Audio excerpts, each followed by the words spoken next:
Hello dear friends, welcome to this session of the lectures on a renal physiology. And today our topic is a physiology of micturition. Till now we have discussed about the formation of urine by the kidneys and certain other basics of the renal physiology. Now let's discuss how the urine that is formed by the kidney, it will be transported at its storage site and then it will be voided. Now just see what is micturition. So micturition, it is the process by which urinary bladder empties when it becomes filled. That means the voiding of a urine from the urinary bladder, it is a micturition. Now before going to the process of micturition, just have a look over the various structures that are concerned with the formation, transport and the voiding of a urine.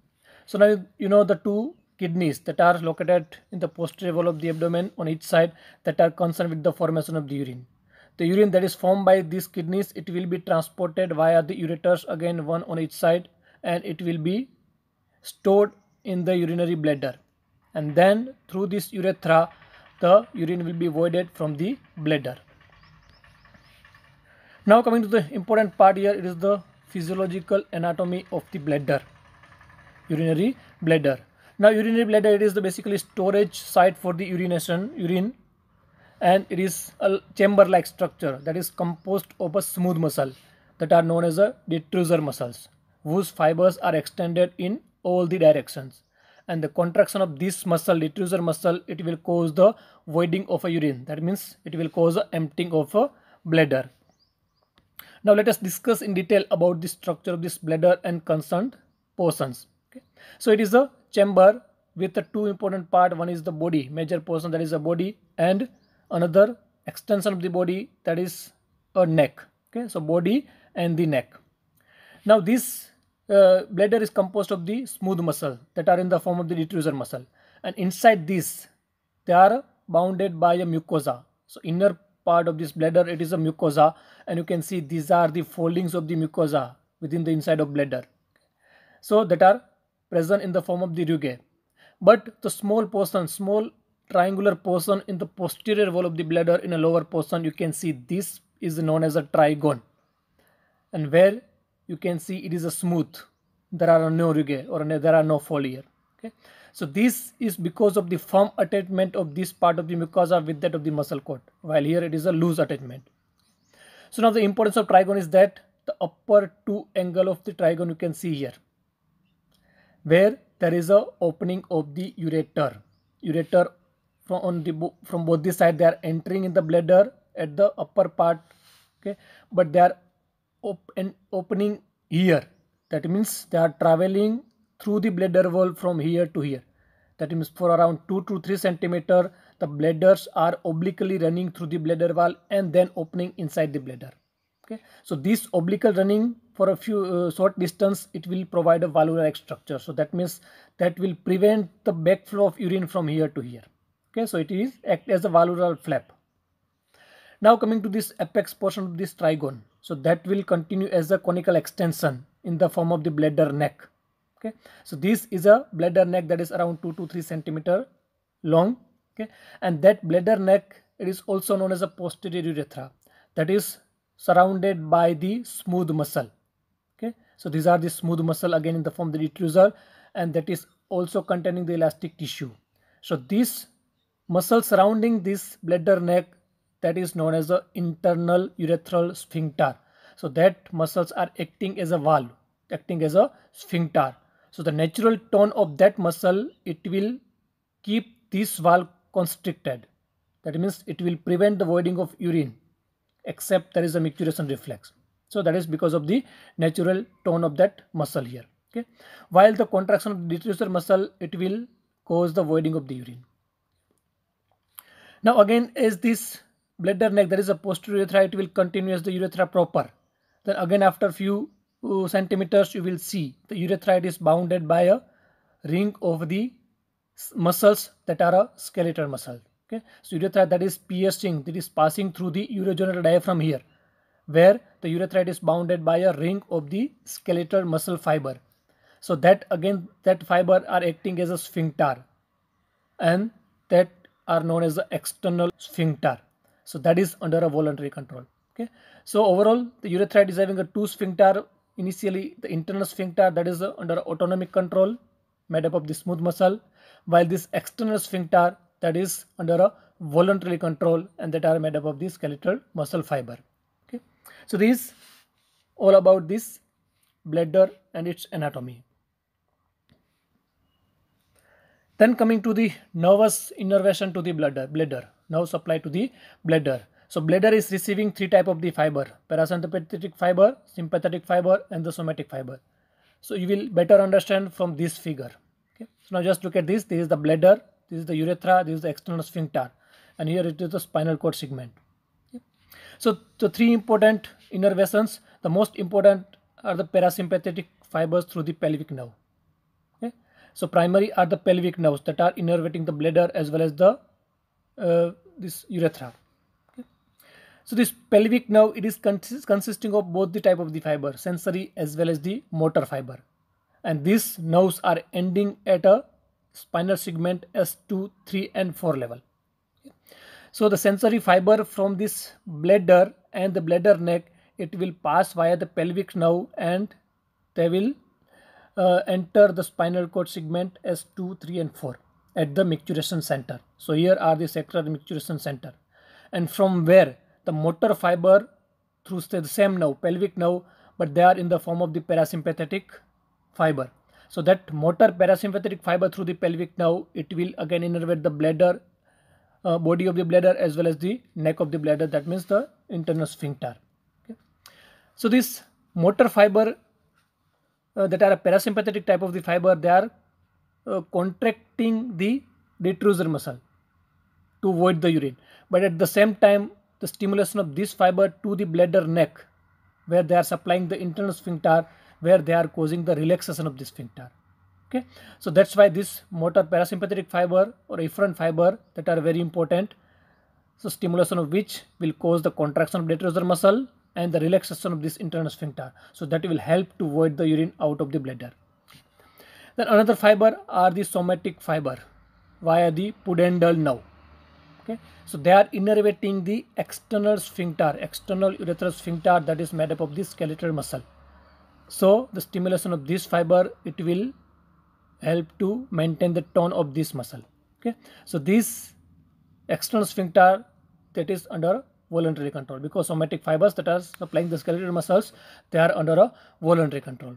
Okay, and then third fiber that are the sympathetic fiber through the hypogastric nerve. They are originating from the lumbar segment L1, 2, and 3. Okay, so these fibers again innervating the bladder. Okay, but these sympathetic fibers are having a little to do with the contraction of the bladder.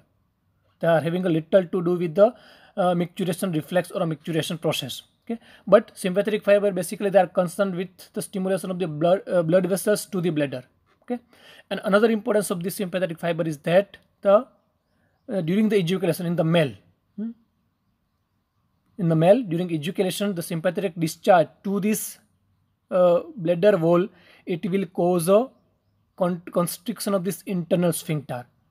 So during the ejaculation, this sympathetic discharge, it will prevent the reflux of semen into the bladder by constricting this internal sphincter. Okay, otherwise the sympathetic fiber has a no role or a very little role with the process of a micturition. Okay. So these are the three important fiber innervating the bladder. Then the function of the urine. So there are two major functions of the urinary bladder. One is the storage of urine, and second the emptying of the urine. Okay, so that we have to discuss here now. So now coming to the very important part of this topic, it is the process of a micturition, mechanism of a micturiation. So it involves the two important mechanism or a two important process. The primary, it is the filling of a bladder, and then how the bladder is emptied. Okay, so first we have to discuss how the bladder will be filled first, and then by the process micturition reflex, the urine will be voided of the bladder. First let us discuss how the bladder will be filled. Okay, so it is filled by the transport of urine into the urinary bladder through the ureter. Now you know the urine is formed by the nephron within the kidneys. and then it will be transported into the renal pelvis, and then from the renal pelvis through the ureter into the bladder. Now what is the mechanism by which the urine formed by the nephron it will reach to the urinary bladder? Okay. So first, as urine formed by the nephron, it will be transported into the renal pelvis. It will create the pressure in the renal pelvis, so it will cause the stretching of the renal pelvis. That will initiate a peristaltic contraction waves in the pelvis itself that will spread throughout the ureter, and by that peristaltic waves the urine will be transported from the renal pelvis to the bladder. And now you know these peristaltic waves, you have learned in the GIT. So this peristalsis means there are waves containing the relaxation contraction wave preceded by the relaxation wave. So that will continue and it will empty that particular portion. Okay. So these peristaltic waves originate by the pacemaker tissue located close to the calyces. So whenever the urine will be poured into the calyces, it will cause a stretching and it will initiate the peristaltic wave through its pacemaker activity. Then coming to the capacity of a bladder to hold the urine. So as far as the volume of urine is concerned, the bladder has a two type of the capacity. One is called as physiological and another one is anatomical. So physiological capacity means the capacity after which patient will have a severe desire to micturate. Patient will not able to hold the urine. He must have to go for the urination. Okay. And anatomical capacity means the capacity beyond the physiological capacity up to which the bladder can hold the urine. Beyond this anatomical capacity, if the person is not voiding the urine, then there are chances of the rupture of the bladder. Okay. So the normal physiological capacity in the healthy adult person, it is around 250 to 450 or 500 ml. Means beyond which there will be severe desire to micturate. Okay. Even the patient can hold the urine, but there will be severe desire to micturate. So this capacity is very little at the birth, around 220 to 50 ml, and by the age of 1 year it will become a 200 ml. Okay. And the anatomical capacity in the adult person, it is around 700 to 800 ml. Okay. Beyond which there are chances of the rupture if urine is not voided. Then coming to the another important term, that is known as a cystometry and the cystometrogram. So cystometry, it is the volume and pressure changes in the bladder during its filling, or in other words you can tell that the cystometry is the study of a relationship between a intravesical pressure and the intravesical volume. That means it is a relation between the change in the pressure and volume within the bladder. That is a cystometry. And the cystometrogram, that is a graphical recording of that relationship. Okay. So we will better understand by this figure. So the normal cystometrogram, if you see the graphically, then it will show the three phases. So we have to discuss this cystometry under these three phases. Okay. Phase 1, phase 1A, phase 1B and phase 2. So just look at this graph. You will better understand this cystometry and the cystometrogram by this. So this is a vertical axis, that is showing the intravesical pressure, that means pressure within the bladder, and this horizontal axis showing the volume, that means amount of the urine present in the bladder, and we have to see here the relationship between these two. Okay. So what will happen to the pressure within the bladder when the volume will increase? Okay. Now let us say the bladder is completely empty initially, that means the volume of urine in the bladder is 0. So at that time the intravesical pressure is also 0 centimeter of the water. Okay. But as you can see, the bladder volume increases, urine amount increases, the pressure will rise, but in a phasic condition. Okay. So first see in the phase 1A, where the volume that is rising from a 0 to around 50 ml. Okay. Bladder is filled by around 50 ml. So there is a brief sharp rise of the pressure from a 0 centimeter to around 5 to 10 centimeter, but not beyond the 10 centimeter. Okay. So once the bladder is filled by around 50 ml, the pressure will rise to around 5 to 10 centimeter of water. Okay. So that is the first phase. Then comes the next phase, that is this phase 1B. Okay. Where the bladder volume is increasing from a 50 ml to around 300 or 400 ml. Okay, but by this time, even though this much increase in the volume, but the pressure changes are very little. There is a no or very little rise in the pressure. Okay, so still up to this level, the pressure is maintained around 10 centimeter of the water. Okay, so this plateau phase or a phase 1b, where even though the volume is rising, but the pressure will not rise much. Okay, that is because of the inherent property of a smooth muscles of the bladder. Now you know the smooth muscles, most of the visceral smooth muscles are having a property of a plasticity. That means they can readjust their length whenever they are stretched, and they will not allow the pressure to rise. So similarly here, because of the property of a plasticity of these bladder muscles, they are having a better compliance. So even though stretching here, because due to rise in the volume, but there will be little change in the pressure, because here the stretching will readjust its length, the muscle will adapt. Okay, and there will be no much rise in the pressure.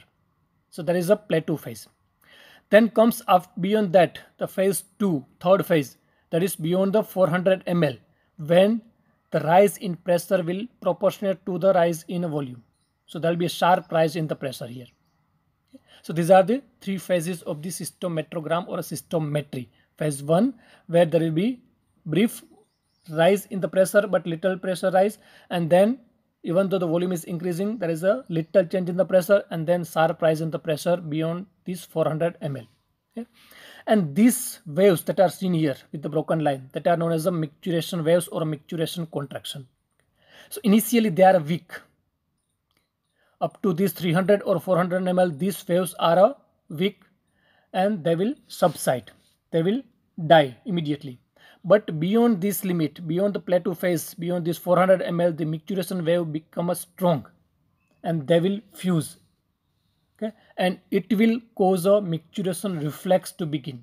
And that micturition reflex, once it will become strong, beyond that, if the volume is increasing, then there will be a regeneration of the micturition reflex and it will cause a conscious desire to micturate. So clear?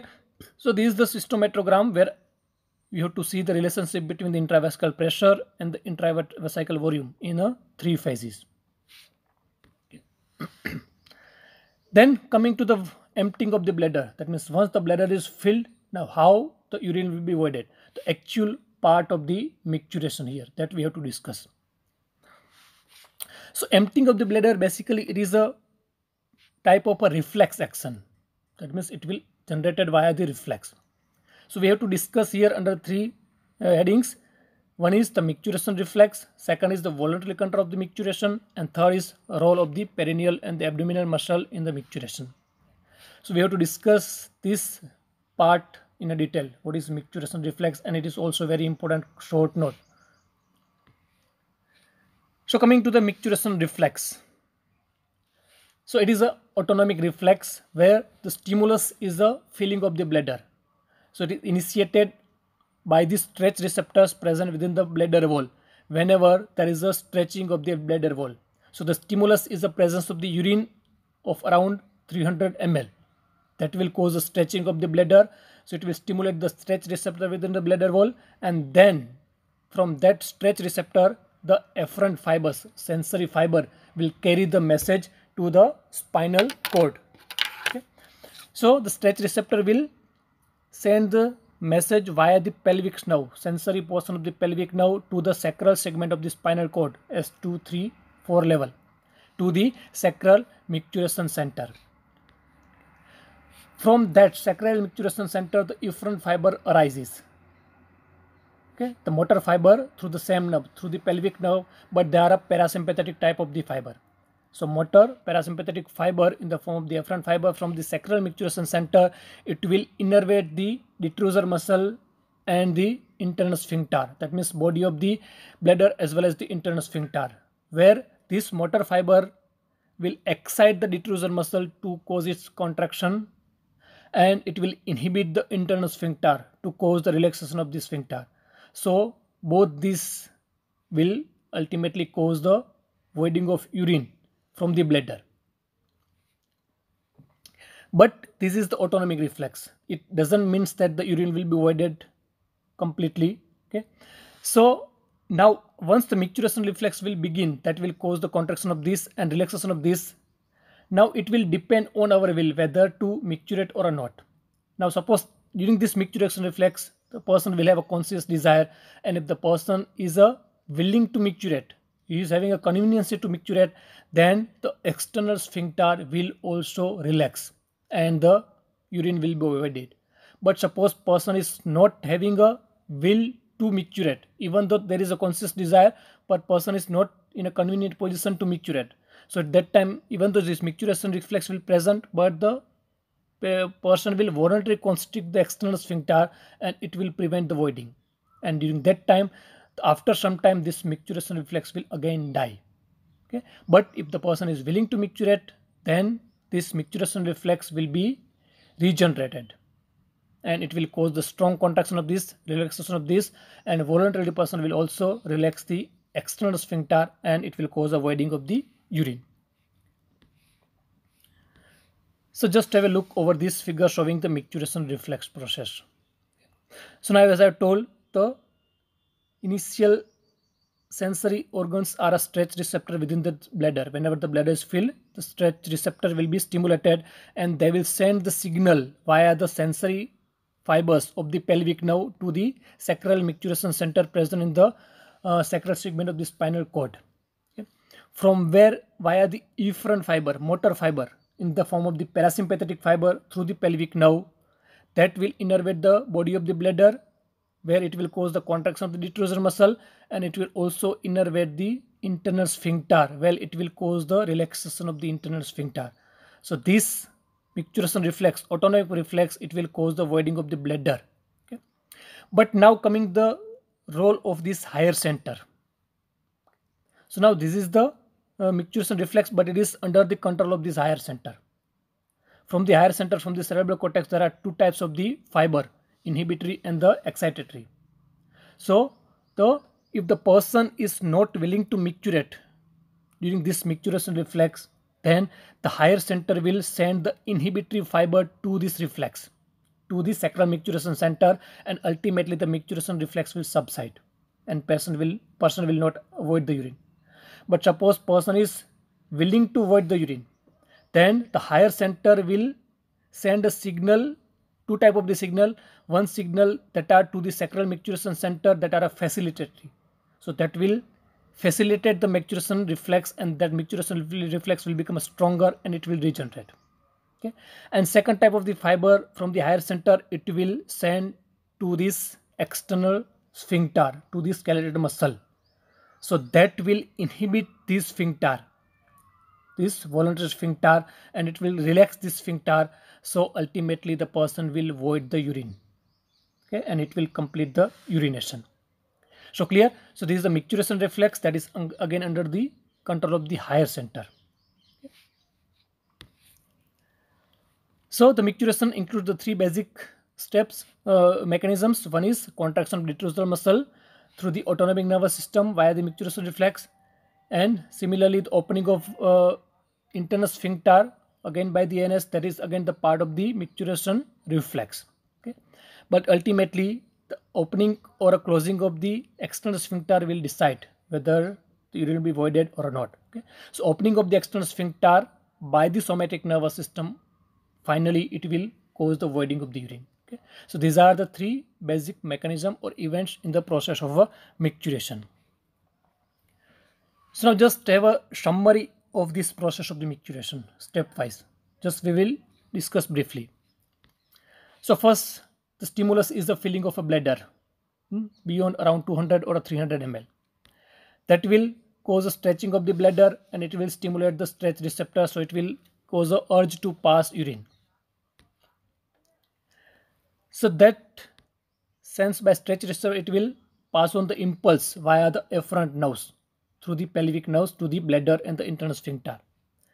So that will initiate a reflex contraction via the parasympathetic efferent fiber through the pelvic nerve. That will cause the contraction of the detrusor muscle and the relaxation of the internal sphincter. So that will cause the urine to pass into the urethra from the bladder.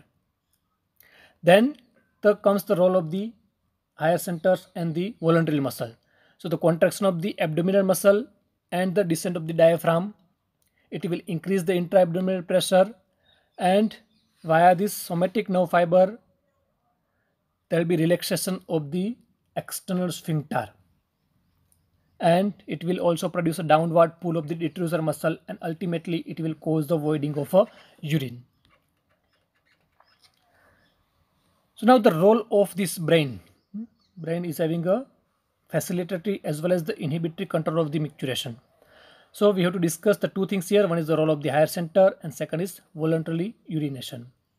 So till now we have discussed the micturition reflex, that is autonomic reflex, but that is under a control of the higher center. That means if once the micturition reflex is developed, where you will have a conscious desire to micturate, but if you are not willing to micturate, you are not having a convenience to urinate, then the higher center will send a inhibitory signal to this micturition reflex, and ultimately the micturition reflex will die out. Okay, and if you are having a convenience to urinate at that time, then this higher center will send a facilitatory signal to the micturition reflex, so that will regenerate, and the higher center will also send a inhibitory signal to the external sphincter. So the constricted sphincter, it will now relax and the bladder will become emptied. Okay, so this is the role of the higher center depending on our will. Then coming to the voluntary urination. There is many times it happens that even the bladder is not full beyond its level, that means if it is filled little, well, the micturition reflex is not developed till, but still you can urinate. So where the process is that when there is a little urine is present and you want to urinate, so at that time initially the person will contract the abdominal muscle, that will create the pressure over the urinary bladder. So increase the pressure within the urinary bladder, it will cause a stretching of the bladder wall. So that stretching will send the signal via the sensory part of the pelvic nerve, and that will create the micturition reflex. And once the micturition reflexes begin, it will regenerate and it will cause the micturition. Okay, so this is the process for the voluntary urination when even the micturition reflex is not begin initially. Then the development of reflex in humans. So in the children below the age of 3 years, the cortical inhibition is not well developed, hence they often pass urine without their knowledge. So now you have seen that in the infants and little children under the age of 3 years, they are involuntarily passing the urine without their conscious knowledge, because there still the higher centers, they are not developed, they are not controlling this micturition reflex. So here even though little urine is present around 50 to 100 ml, then that will begin the micturition reflex, and because the higher centers are not controlling that reflex, the person or the children will void the urine. Okay, but by training the children will develop that reflex, and by the age of 3 years they are having a control of the higher center and they can hold the urine if there is no desire to micturition. So this is all about the physiology of a micturition. Now coming to the various applied aspect of the micturition, abnormalities of the micturition, of which the first is a deafferentation, also known as atonic bladder. So deafferentation means afferent fiber, you know, that are a sensory fiber. So damage or a destruction to the sensory fiber, it will lead to this condition. Okay. So because of the destruction of sensory fiber, there will be loss of the all bladder control despite the efferent and neurogenic connections are normal. So because here the sensory fiber are lost, the patient or a person will not sense the presence of urine in the bladder. So the micturition reflex will not develop and patient will have no idea about the filling of the bladder. Okay, so here what will happen? So bladder will going on a fill till it will completely fill. After that there will be overflow dribbling. That means there will be a passage of the urine drop by drop, okay, unconsciously. Because of the absence of sensory fiber, patient's higher center will not able to detect the filling of the bladder. So he will not know whether to control the urine or whether to pass the urine. So at that time, once the bladder is completely filled, then there will be a unconscious passage of the urine in form of the overflow incontinence or overflow dribbling. And it is usually seen in case of the syphilis or in case of a spinal cord injury. Okay, so syphilis, where it will damage the sensory nerve fiber, that is known as a TAPS dorsalis, where this atonic bladder condition will be seen. Second is the denervation. Denervation means cutting off no supply to the bladder. So that will include both the afferent as well as the efferent fiber. Both are destructed. So again, the condition will be the patient will not have a sensation of a filling of the bladder. So bladder will become a flaccid and distended initially, and then it will cause the dribbling, overflow incontinence without the conscious knowledge. And then later on, if it is not treated, then the bladder will shrunken and its wall will become a hypertrophied. Third condition, it is automatic bladder, that is seen when there is a injury to the spinal cord above the sacral segment. Cutting of the spinal cord above the sacral region. So that again will cause the overflow incontinence. So there are three phases. The initial phase, that is a phase of shock, then phase of recovery, and the phase of failure. So in the initial phase, the person will have a overflow incontinence. That means again patient will not able to sense the filling of the bladder.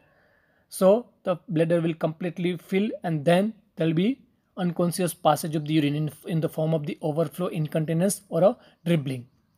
Then in the phase of the recovery, if the patient is recovered from this spinal cord damage, then this reflex will recover. And if his patient is not recovering, then there will be a failure of this reflex, where because of the infection, it may lead to the shrinkage of the bladder and loss of this reflex permanently. Okay. So this about the applied aspect of this process of micturition. So this completes all about the today's topic and almost all the basics regarding the physiology of the kidney. Okay. So thank you.